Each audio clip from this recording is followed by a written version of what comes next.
म J²D यानी कि मलाई जोजो दादा भन्छन्। आमाको काखमा खेल्ने उमेरमा दादागिरी गरेर हिँड्छस्? मिस्टर जोजो, अब तेरो दिन गयो।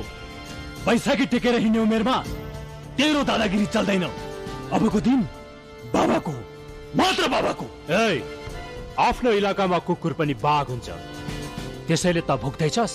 ठीक छ, त्यसो भए ठाउँ पनि तेरो, समय पनि तेरो।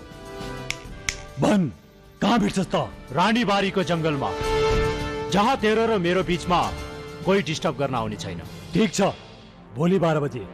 ओके, जतिजना सक्सेस लिएर आइज, साथमा प्रिपेयर भएर आइज।